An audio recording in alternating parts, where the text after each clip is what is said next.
stunts and designing action overall, it has to tell a story. You don't ever want to get to a point where you're just doing punches and kicks or car hits for no reason or wire gags just because they're cool. Like, it should tell a story.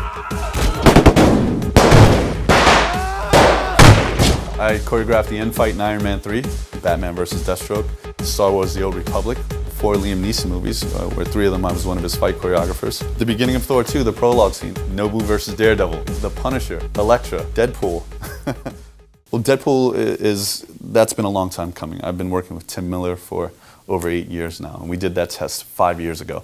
You want to know who these guys all are? They're all a piece of me. Or they're a piece of my assistant fight coordinator, Roberto Gutierrez, who I've worked with for over 16 years on all these projects. But a lot of it starts with, if there's a guy coming at me, how am I going to treat this?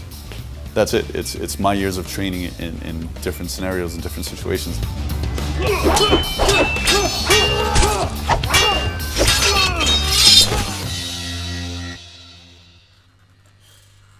My father was a boxer. He opened up the door for me. Like, he showed me something I didn't even know I would love right away. I remember I was sitting in the living room and him just coming, come on, I'm going to teach you how to throw a spinning hook. And I was probably 5 years old. And then I used to go to boxing gyms with him and I would hit the bag. I'd be there for hours just unloading on him, watching him,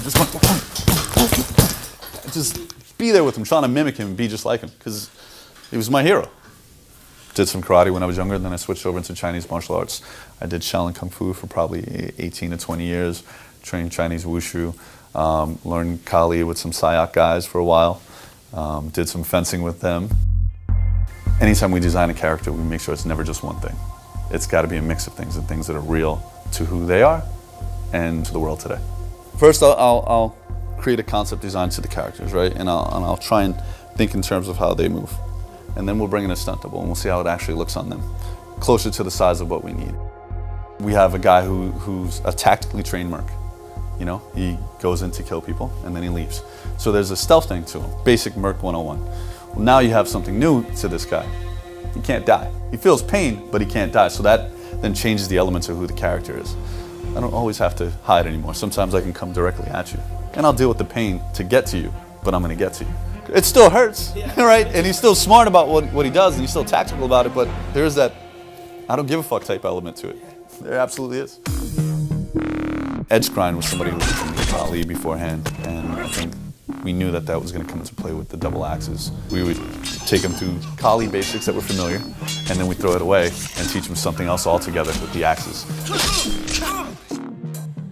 We had a mixture of how we had to do certain things with Gina and Colossus. We had a motion capture double that would be on set with her doing the fight choreography, and her and the double would fight, Andre Tricoteau. And then because he's such a CG character and a heavy character, we'd have to take him from that scene, and Gina would have to mime the whole fight by herself. And when she did, you would see her cut loose even more, because now she didn't have to worry about hurting somebody, and you could see her technique and her weight behind these moves come free a little bit more. So Gina was just born for that part. This was something I always wanted to do but didn't know how to go about it. My biggest 3 things in life were I read comics, I watched martial arts film, I was a martial artist, and I loved film, you know, period. Like, I love storytelling. So for me, this is my natural evolution on where I wanted to go. I just didn't know how to get there right away.